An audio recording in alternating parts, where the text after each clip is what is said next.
귀한 찬양 두 분 감사드립니다. 함께 기도하겠습니다. 하나님, 우리 전수연 우리 성도님과 정승 권사님 귀한 찬양 기쁘게 받아 주시옵소서. 이 찬양송에 그의 가정이 모든 문제가 해결받고 회복되는 그런 역사가 임하게 하여 주시고, 2023년도에는 아버지 하나님 거룩한 성의를 잘 지키고 끝까지 사명을 감당하는 저희들 되게 하여 주시옵소서. 귀한 찬양 감사드렸고 예수 그리스도 이름으로 축복하며 기도하옵나이다. 아멘.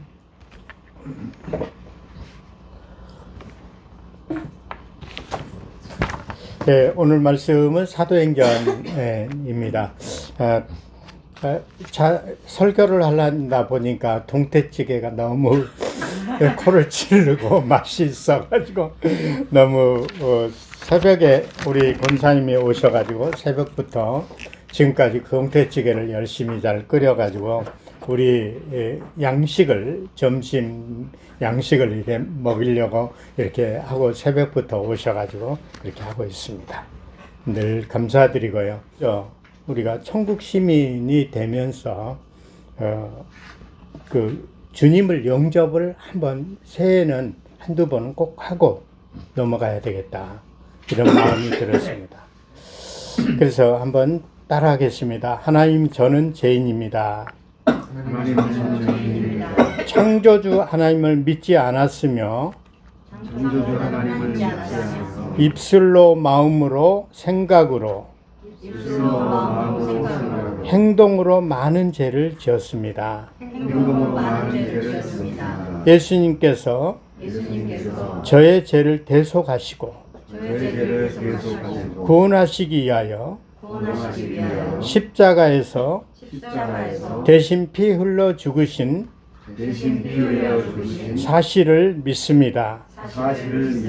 진심으로 회개하오니 저의 모든 죄를 사하여 주세요. 죽음을 이기시고 부활하셔서 하나님 보좌 우편에 계시는 예수님을 저의 구주로 믿고 영접합니다. 이제부터 영원히 예수님만 믿고 살겠습니다. 예수님은 저의 마음속에 들어와 주세요. 저의 죄를 사하여 주시고 하나님 자녀 삼아 주시고 영생과 생명의 부활과 천국을 주심을 감사드립니다. 예수님 이름으로 기도합니다. 아멘. 함께 또 기도하겠습니다. 하나님 아버지, 저희를 생명을 주시고 인생을 주심을 감사합니다. 지금까지 살아온 것은 모두가 하나님의 크신 은혜였습니다. 예수 믿고 제사함 받아 구원받는 천국 백성 하나님 자녀 되게 하심을 감사합니다.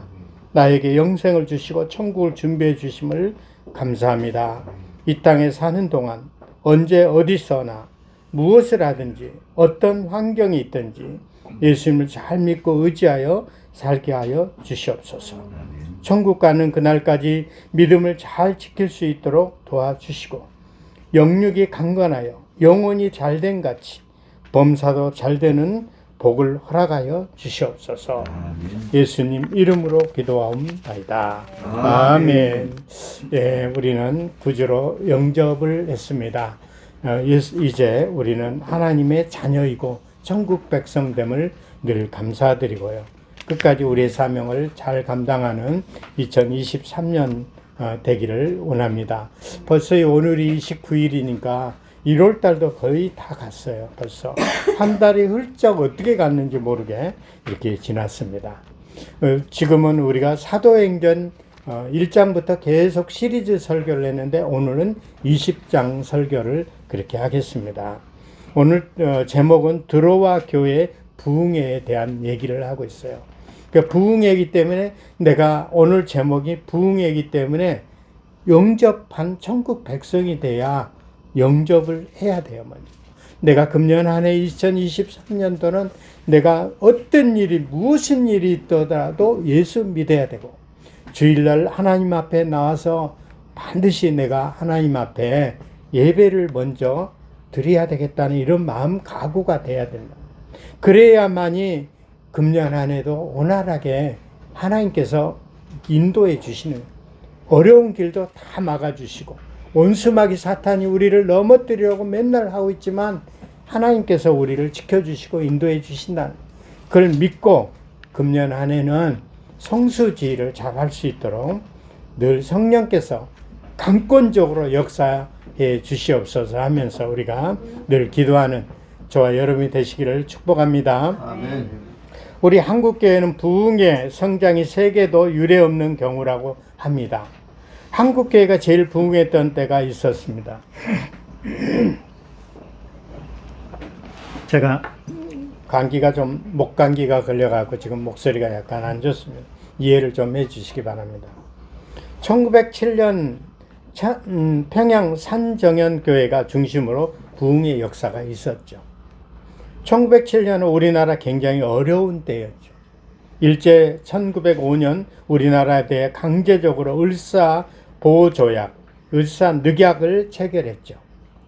그때 그들은 우리의 3권, 3가지를 빼달아가죠. 외교권, 경제권, 군사권 3가지를 일본 사람이 뺏어가죠.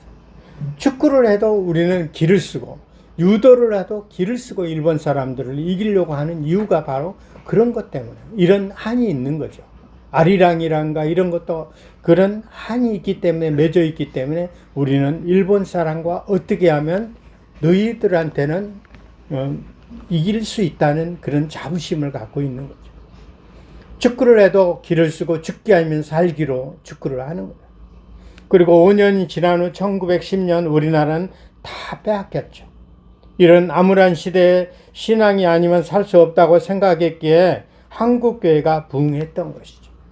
1960년대, 1980년대 중반까지는 우리 자료를 보니까 1955년 한국교회 교인들이 60만 명이었다고 그래요. 전체 우리나라. 그런데 10년이 지난 65년도에는 120만 명으로 이게 성장했고 75년도는 350만 명, 1980년도에는 600만 명, 1985년도에는 1000만 명이었다고 이렇게 얘기를 하고 있습니다. 그 후부터 한국교회는 성장이 멈췄고 2000년대부터 교인들의 수가 감소하기 시작했다. 한국교회 성장의 원인 여러 가지로 해석하고 있습니다. 그 중에 3가지 말씀드리면 첫째, 부흥회를 그 옛날에는 열심히 교회마다 부흥회를 했고 그때 기존 교인들이 은혜를 많이 받고 또한 새신자들이 교회를 천막만 치면 몰려오는 시대. 두 번째, 기도했기 때문에 한국 교회만큼 기도 많이 하는 나라가 없어요. 새벽 기도회, 수요 기도회, 금요 철야 기도회, 기도회가 얼마나 많겠습니까? 모임마다 기도회. 지금도 물론 그것 때문에 한국의 성장을 계속적으로 해 나가는 거예요. 그래서 요즘에는 교인들이 많이 가나안 교회, 코로나로 인해 가나안 교인이 많이 있었지만 이제는 다시 돌아오고 있는 거예요. 교회로 돌아오는 시대가 됐는 거예요. 셋째, 전도했기 때문에 교회마다 얼마나 전도를 많이 했습니까? 교회마다 전도대가 있고 한국교회 부흥의 원동력이 있었다는 거예요. 그래서 각 교회마다 전도사님인 줄 알고 보면 전도대원이에요. 우리가 전도대원은 일반 평신도가 전도대원이라고 해서 나가갖고 전도를 해요. 순복음교회는 전도대원을 갖다가 200명씩 해가지고 전도대원으로 가서 전도하는. 그분은 이제 명찰은 전도사예요, 전도사. 근데 실제 전도사는 아닌데 신학교 나가면 전도사라고 부르는데 실제 순복음교회는 200명, 300명을 투하해서 전도대원을 지금도 하고 있더라고요.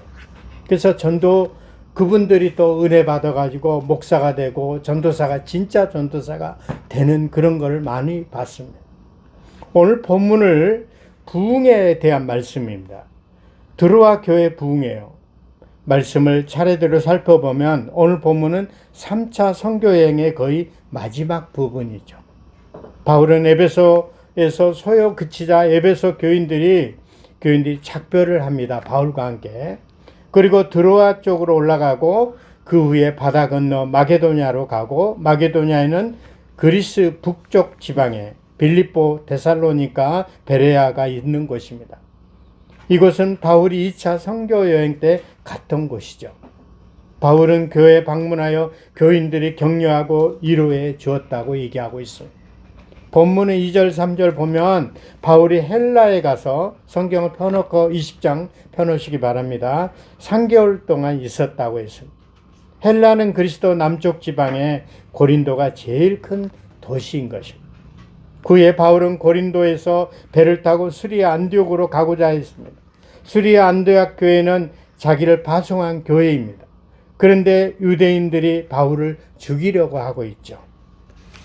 배를 타고 갈 때 바울을 죽이려거나 또는 함께 그 배를 타고 가다가 배 안에서 바울을 죽이려는 계획이 있었다고 얘기하고 있죠. 바울은 그런 계획에 사전에 알아차렸어요. 그래서 배편으로 가지 않고 육로로 가게 됐죠. 걸어서 가는 거죠. 바울은 고린도 북쪽으로 올라갑니다. 그리고 배를 타고 드로아로 옵니다. 거기서 7일 동안 머물렀는데 마지막 날 드로아 교회에 부흥회를 하게 됐죠. 부흥회. 이것이 오늘 본문에 나오는 바울의 여행 경로라고 얘기하고 있죠. 여기서 우리가 주목할 것입니다. 4절 보면 아시아까지 함께 읽겠습니다. 4절. 아시아까지 함께 가는 20절 4절. 아시아까지 함께 가는 자는 베레아 사람 브로의 아들 소바도, 데살로니가 사람 아리스다고, 세군도와 더베 사람 가이오와 및 디모데와 아시아 사람 두기고와 드로비모와. 여기서 보면 7사람 이름이 나오죠. 이 사람들은 바울을 개척한 교회 대표자들이라고 얘기하고 있어요. 베레아 교회, 데살로니가 교회, 더베 교회 등등 대표자들입니다. 바울은 지금 예루살렘에 향해 가면서 이들과 함께 동행하고 있는 것입니다. 여기서 바울은 2가지 지혜를 엿볼 수 있죠. 첫 번째, 교회 대표자들과 함께 동행했다는 거죠. 바울은 선교여행을 하면서 교회를 세웠죠. 그리고 예루살렘 교회에 헌금, 연보를 가서 걷어가지고 이제 갖다 주는 거예요. 당시 예루살렘에는 기근이 몇 년째 계속되어 있어요. 그래서 예루살렘 교인들을 생활이 많이 어려웠기 때문에 그래서 이들을 돕고자 헌금을 한 것이에요. 이제 헌금을 가지고 예루살렘 교회를 갖다 주려고 하는 거예요. 바울이 지혜가 있습니다.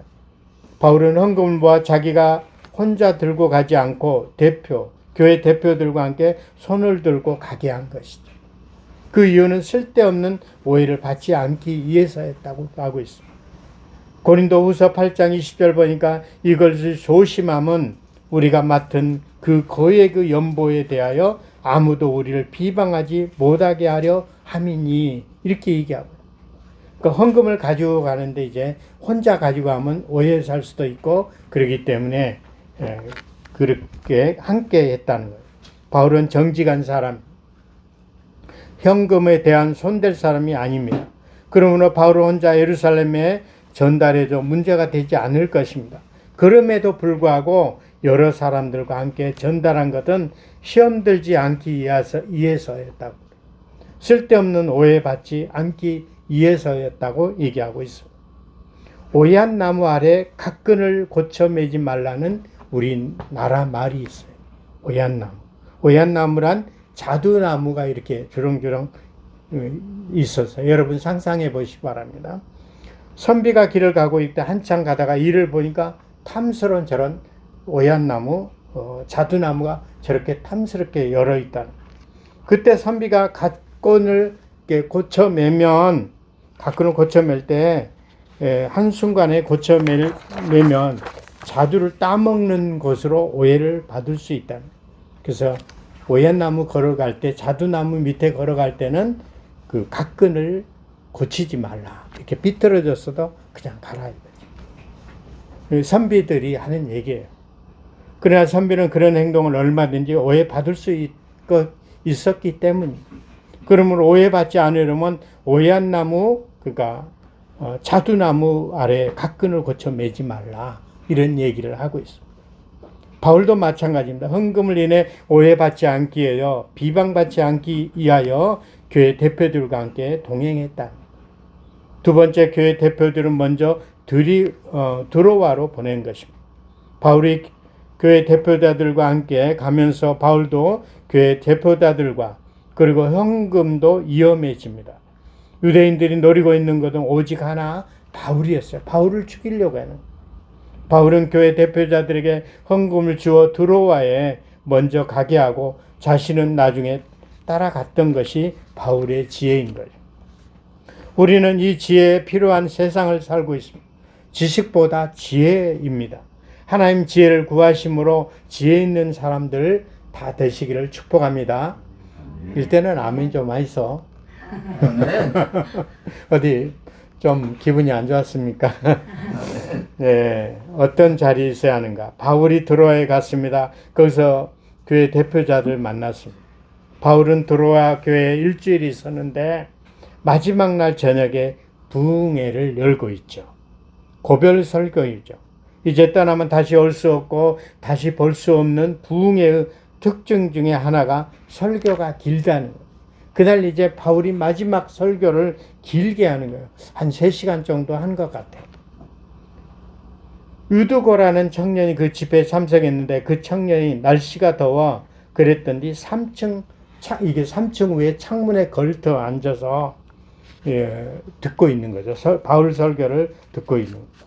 바울 설교를 길게 하자 그러다 청년 졸다가 창문 밖으로 떨어지고 말았어요. 사람들이 내려가 보니 죽었고 두리아 교회는 큰일 났습니다. 교회에서 사람이 죽었으니 말입니다. 그는 남은 가족이 어떻게 되겠습니까? 그리고 교회에 대한 소문이 어떻게 나겠습니까? 드로아 교회는 위기를 만났던 거죠. 하나님은 담당 못할 시험을 주시지 않습니다. 바울이 내려가 그를 살려냈고 여기서도 하나님의 놀라운 역사가 일어났다는 거예요. 3층에 떨어져 죽었는데 그 바울이 끌어안고 기도를 하니까 살아났던 거예요. 유두고 사건을 통해 주시는 교훈이 많습니다. 저는 이거를 하나 말씀드리면 유두가가 어떤 자리에 있었는지 그런 불상사가 일어났는가 하는 것입니다. 그는 창문에 걸쳐 앉았다는 거예요. 창문은 위험한 자리죠. 앉아서 안 될 자리인데 그 자리에 집안과 바깥 풍경과 함께 볼 수 있는 자리고 고개를 설교자에게 돌릴 수도 있고 밖으로 돌릴 수도 있고 그러니까 밖에 이렇게 보기도 하고 뭐 설교자를 보기도 하고 이렇게 하면서 아주 위험한 자리에 앉았었는 것 같아요. 그러다가 졸다가 떨어진 거죠. 설교 듣다가 지루하면 밖을 볼 수 있는 자리고 누가 지나가나 별이 얼마나 많이 떴나 별이 아무개나 집산이 안 오는가 별의별 생각을 다 하는 집중이 안 된다는 거죠. 하나님도 보고 세상도 볼 수 있는 자리 한마디로 말하면 양다리를 걸치고 있었다. 그러니까 하나님의 말씀을 집중해야 되는데 그냥 창밖에 내다보고 뭐 이렇게 보고 있다 보니까 그런 현상이 생겼다. 우리가 그 방주는 뭐냐면 저렇게 창문이 밖에 사람을 볼 수 없게끔 조그만하게 내놓고 그런 교회들이 많아요. 밖을 보면 집중이 사납거든요. 집중이 안 된다. 내가 어디에 있는가 하는 것이 대단히 중요함. 내가 있는 곳이 내가 누구인지를 말해주고 있는 거예요. 내가 요즘 자주 찾는 자리가 어디입니까? 말씀의 자리입니까? 텔레비전을 보고 있는 자리입니까? 기도의 자리입니까? 아니면 컴퓨터 앞에 앉은 자리입니까? 유두고는 세상도 제대로 못 보고 말씀도 제대로 못 듣다가 아래로 떨어졌던 거예요. 그러니까 집중이 안 됐다. 맹자의 어머니는 그런 점에 대단히 지혜로운 어머니였다. 자기 아이들은 좋은 자리에 있게 하기 때문에 좋은 영향을 받을 수 있는 자리로 옮겼기 때문에 다시 한번 여러분에 묻겠습니다. 여러분 지금 어떤 자리에 있습니까? 여러분이 요즘 가장 많이 찾는 자리가 어디입니까? 기도의 자리입니까? 바라기는 하나님께 계시는 자리가 있으시기를 예수 그리스도의 이름으로 축복합니다. 환경이 좀 나빠도 하나님 더 열심히 찾는 곳이라면 그 자리가 선택하는 게 좋습니다. 이것이 오늘 우리에게 주시는 두 번째 교훈의 말씀이죠. 바울은 왜 이렇게 길게 설교했을까요? 바울은 내일 날이 새면 드로아에 떠나야 합니다. 언제 다시 올지 모릅니다. 그래서 다시 올 수가 없기 때문에 긴 설교를 해요. 먼 길 떠나기 전날 밤입니다. 그렇다면 일찍 잠자리에 들어야 합니다. 그런데 바울은 밤새도록 말씀을 증거했다. 어머니의 심정으로 말씀을 증거했다. 한 말씀이라도 더 전해주기 위하여 먼 길을 떠나기 전날인데도 밤새도록 말씀을 전해주었던 것이 말씀의 능력이라는 거죠. 우리는 하나님 말씀에 성경이 가까이 하고 있습니다. 그렇다면 말씀의 능력이 우리 삶에 어떻게 나타나고 있습니까? 미국에 가면 엘로우스톤이라는 곳이 있어요. 국립공원인데 봄이 되면 공원의 직원들이 겨울에 죽은 곰들 시체를 많이 치운다고 합니다. 가을이면 관광객이 많이 오는데 와서 곰들에게 먹을 것을 많이 준다고 얘기하고 있어요. 이 곰들은 거기에 길들여져서 그 곰들은 겨울에 스스로 먹이를 찾지를 않는다는. 하지만 곰들이 사람 주는 것에 길들여진 나머지 스스로 찾지 않고 굶어 죽는 것, 곰들이 많다는. 야생성을 잃어버리고 생존 능력을 잃어버리고 말았다. 그래서 이런 경고문이 여기저기 있습니다. 곰들에게 먹이를 주지 마시오. 우리는 또 뭐죠? 그 말이 바꿔서 비둘기에게 먹이를 주지 마시오. 이렇게 많이 봤을 거예요. 비둘기도 요즘에 그 모이를 주다 보니까 그 모이에 길들이다 보니까 야생성을 잃어버리니까 찾지를 안 해요. 그러니까 집 안으로 들어와가지고 우리 여기 다락역 위에 천정 위에가 비둘기가 한 마리가 들어왔는데 친구들을 3명을 데려와갖고 바닥바닥 설교만 할 때마다 스트레스를 많이 받아요. 그 요 위에다 똥 싸고 막 날개짓 해놓고 엉망으로 해놨어요. 그래서 또 설교를 준비하는데 너무 시끄러워갖고 안 돼가지고 저걸 사다가 갔다가 빵꾸 저걸 천정을 열고 저걸 사다가 제가 직접 들어가갖고 그 위에 가서 막았어요. 막아갖고 이제 비둘기가 안 들어오게 됐어요. 그래서 저것도 팔더라고요. 젊을자면. 그래서 이런 구멍을 내가지고 그렇게 직접 했는데 저걸 어떻게 할지 몰라가지고 사람을 부르는데 인건비를 20만 원 인건비가 20만 원 달라고 하는데 그래서 제가 직접 사다가 하는데 2만 원 들어서 그냥 끝냈습니다. 우리도 항상 야행을 우리가 자기 곰들도 이렇게 자기 야생을 잃어버리면 먹이를 찾지 않는다. 우리도 그렇지 않습니까? 주일이면 제가 하나님 말씀을 늘 전합니다. 그러면 여러분 그 말씀을 받고 그러나 그게 끝이 아니죠. 월요일부터 여러분은 스스로 말씀을 찾아 먹여야 한다는 것. 그래야 능력 있는 삶을 살아갈 수 있는 것. 제가 전해주는 말씀은 극히 제한적이에요. 나머지 여러분은 스스로 찾아서 내가 말씀을 읽고 내가 영적으로 성장을 해야 돼요. 그래서 우리가 시편 지금 10편을 1장부터 계속 읽어 나가고 있습니다. 그래서 우리 전부 다 지금 10명을 팀을 구성해 가지고 한 장씩 읽어 가지고 시편을 다 읽게 되면 USB로 담아서 150장을 만들어 가지고 여러분한테 드리려고 그래요. USB에다 담아서. 그러면서 차에 간다든가 어느 곳에 가든지 그걸 들을 수 있고 또 스마트폰을 요즘에 하니까 언제든지 지금 들을 수 있거든요. 1장 내가 못 읽었다 하면 1장을 다시 읽으면 그거 들으면 돼요. 성경을 읽으려면 힘드니까 그 말씀을 차에 가면서 들으면 그 스마트폰을 통해서 읽게 된다는 거죠. 우리가 사는 세상은 얼마나 복잡합니까? 얼마나 어려운 문제가 많습니까? 그러므로 여러 어려운 문제를 하나하나 적용해야 할 하나님 말씀이 필요하다는 거죠. 그러므로 매일 말씀을 읽어야 합니다. 또한 묵상해야 되고 그리고 그 말씀을 삶에 적용해야 된다. 그래서 금년 안에 2023년은 내가 성경을 반드시 한번 일독 한번 해야 되겠다. 이런 마음가짐이 있어야 돼. 할렐루야. 무디 목사님은 성경책에 여러 곳에 T&P라는 표시를 했다고 합니다. 무슨 약자일까요? 테스트 앤드 프로베드, 테스트하고 입증하다는 약자입니다. 즉 말씀대로 살아보았더니 그대로 되었다는 뜻을 TP라고 이렇게 표시를 한다. T&P. 유명한 교회 집사님 간증을 하나 하고 마치려고 합니다.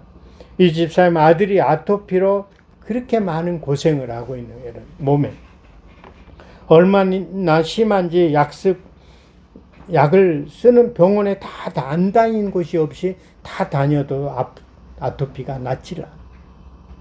그러다가 하나님 말씀 읽어주면서 아들에게 작은 목소리로 말합니다. 하나님이 너를 반드시 고쳐주실 거야. 작은 소리로. 그러다가 말씀을 읽는 가운데 자신이 얼마나 믿음이 없는지를 이 집사님은 깨달았어. 기도하면서 반신반의했고 아이들은 말하면서 반신반의로 너 고쳐주실 거야. 이렇게 지나간 얘기로 했던. 이 집사님 아들 치료하다 보니 자기가 먼저 영적으로 치료해야 될 사람임을 깨닫게 되었다. 그는 하나님 자기 믿음이 없음을 불쌍히 여겨달라고 계속 기도했다. 그리고 하나님 말씀이라면 어떤 말씀인데 절대적으로 믿게 해달라고 기도했다. 그러다 믿음이 생기기 시작했고 그 후에 집사님은 이제 아들 몸에 손을 얹고 기도하는 주님 이 시간 찾아오셔서 우리 아들을 안수하여 주시고 주님께서 어루만져 주시면 이 피부병이 깨끗하게 나을 줄 믿습니다. 이렇게 기도했다. 안수 집사님이에요. 제가 잘 아는 집사님. 주님의 능력을 믿습니다. 그러다 그동안 아들이 아멘 안 했는데 아멘도 않고 그냥 아빠가 그렇게 하든지 말든지 했는데 그날따라 아멘 내고 소리를 지르더래요. 이제는 큰 소리로 아멘 했어. 그러다가 한 달쯤 됐는데 그때부터 치유의 역사가 일어났다가 그 일로 인해 부모가 먼저 믿음이 생겼고 아들이 주님에 대한 신앙 고백하게 되었다.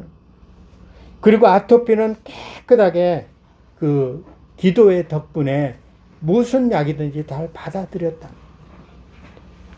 우리도 그렇습니다. 바울처럼 지혜를 달라고 기도해야 돼.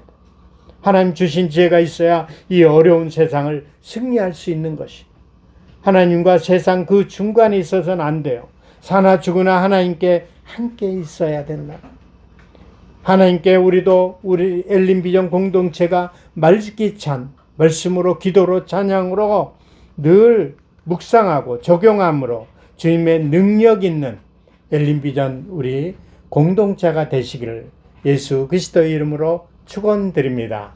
아멘. 기도하겠습니다. 하나님 감사합니다. 오늘도 들어와 교회에 대한 말씀을 드렸습니다. 우리가 하나님의 지혜를 얻어야 되고 이 세상을 살 때 넉넉하게 승리할 수 있도록 늘 저희들을 지켜주시고 인도하여 주시옵소서. 오늘도 말씀과 기도와 찬양으로 늘 승리하게 하여 주시고 깨끗하게 우리의 마음과 생각에 주님의 보혈로 마음의 생각 보혈로 우리를 깨끗게 하여 주시옵소서. 감사하며 예수 그리스도 이름으로 축복하며 기도하옵나이다. 아멘. 우리 찬송하고 헌금하겠습니다.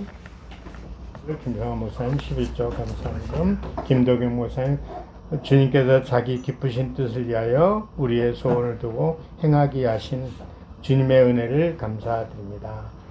김도경 목사님, 나다니엘 목사님, 정성 권사님 11조, 김홍미 집사님 11조, 원대로 집사님 감사헌금, 정경 집사님 주일헌금, 정경 집사님 11조, 김문주 집사님, 김문주 집사님 주일헌금. 함께 기도하겠습니다. 하나님 아버지, 오늘도 아버지 전에 나와 귀한 예물 하나님 앞에 드렸습니다. 11조 감사헌금, 주일헌금, 성교헌금 아버지 하나님 기쁘게 받아 주시옵소서. 우리는 늘 부족하고 연약하지만 이 예물이 쓰여지는 곳곳마다 주님 영광 나타나게 하여 주시옵소서.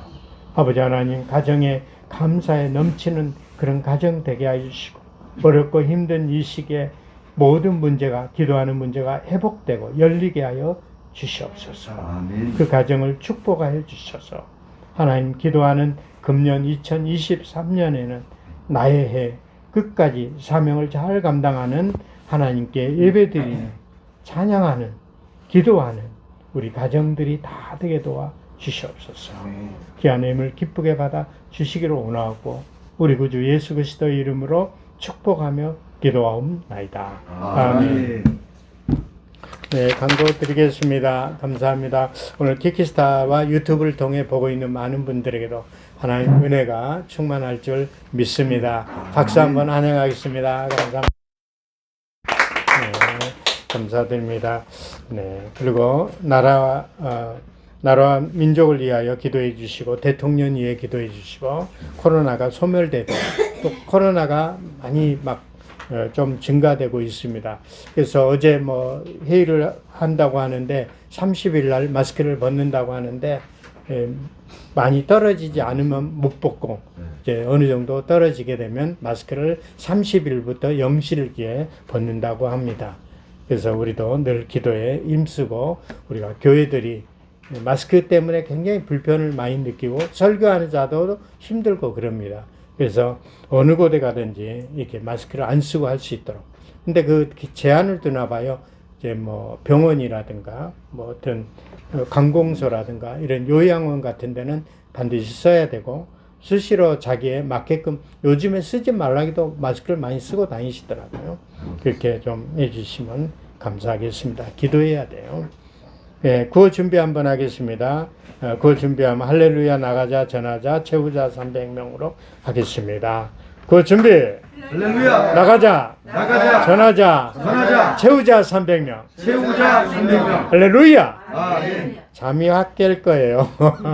감사합니다. 2023년 우리가 지금 성경 통독 잘하고 계십니다.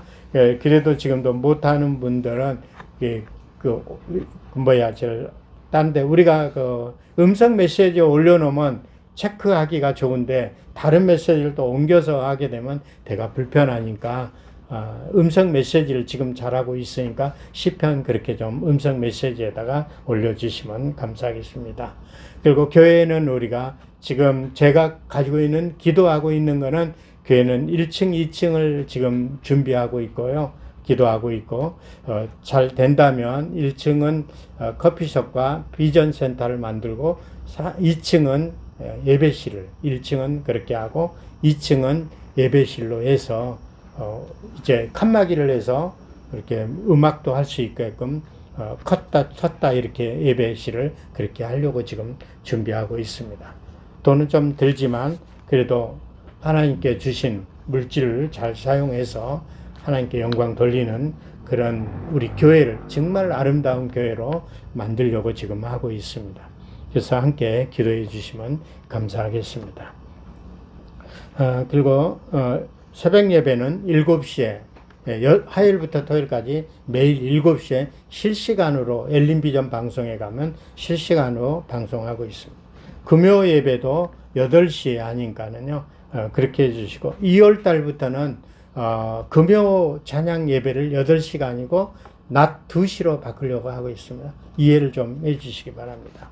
낮 2시에 하는 거는 이유가 뭐냐면, 시니어 어르신들이 지금 10명 정도 저희가 나오는데 2월 1일부터 저희 교회에서 계속적으로 교육을 하고 있는데,